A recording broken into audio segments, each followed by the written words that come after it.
యావత్తు తెలుగు ప్రజలకు, దేశ ప్రజలకు, ప్రపంచ మానవ జాతికి జగద్గురువులు, కాలస్వరూపులు, ధర్మస్వరూపులు, మా ప్రతినిధి భారతదేశ ప్రతినిధి అయిన శ్రీ రామ్నాథ్ కోవింద్ గారి ద్వారా తెలియజేయని ఆశీర్వాదపూర్వకంగా తెలియజేయండి ఏమనగా, మేము జాతీయ జెండాలో అధినాయకుడిగా కొనసాగుతాము. మాకు మరణం లేదు. మేము మమ్మల్ని మరణించినట్టు చూడకూడదు. మేము మాత్రమే నేను బతికుండగా నన్ను కూర్చోబెట్టేసుకుంటే సరిపోదు. వాక్ రూపంలో ఉన్నాను. మీరు ఇంకా మనుషులు కొద్దీ బతకాలనుకుంటే, మీరే బతికేయాలి అనుకుంటే ఇంకొకరు చచ్చిపోయినా పర్లేదు అనుకుంటారు. నన్ను కూడా అలా చూస్తున్నారు. నేనే చచ్చిపోదాం అనుకుంటున్నాను. నేనే హ్యాబిట్స్ కొద్దీ బతుకుతున్నాను. నాకు డిసిప్లిన్ లేదు. ఆచార్య అంట, బాబ్ దాదా అంట. నన్ను ఆచార్యుడిగా, బాబ్ దాదాగా చూసుకోవాలి మీరు. ఇటువంటి పరిస్థితిలో ఇంకా మీరు ఫిజికల్గా బతకాలని చూసుకోకూడదు. ఫిజికల్గా ఎలక్షన్స్లో గెలవాలి. అక్కడ తిరుపతిలో పరబాక లక్ష్మి గారిని ఎవరు బీసీని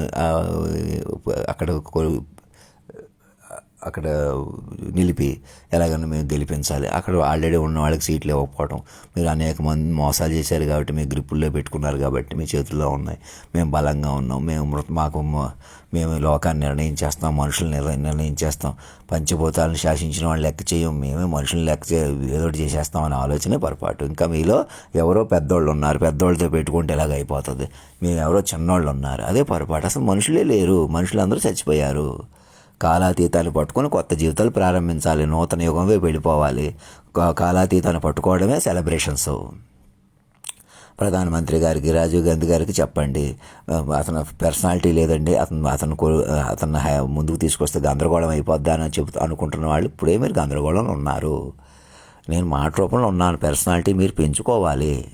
నేను వేసుకున్న డ్రెస్ ఒక 10 కోట్లు ఉండేలా చూసుకొని నన్ను కొలువు తీర్చాలంటే మీరు మైండ్లుగా మారిపోవాలి. నన్ను పట్టుకోవాలంటేనే మైండ్లుగా మారిపోవాలి. ఇంకా బంధాలు కొద్దీ ఏడిపించమన్నారు, తమాషా చేయమన్నారు, ఇలాగే రెచ్చగొట్టమన్నారు, రెచ్చిపోమన్నారు, ఎవరినో చంపేయమన్నారు, ఫోన్లు అని చూడమన్నారు. మనం ఇలాగే ఉందాం. ఆ సినిమాలు కొద్దీ రాణా దగ్గుబాటులు అంటే ఇంకా చాలా చాలా ఉంది అనుకుంటున్నాడు. అన్నట్టు ఏదో మెసేజ్ పెడుతున్నాడు.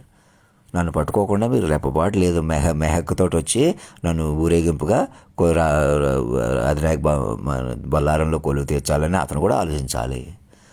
మీరు జంటలందరూ నాకు సరెండర్ అయిపోవాలి. నాలో తల్లిదండ్రులు సరెండర్ అయిపోవాలి.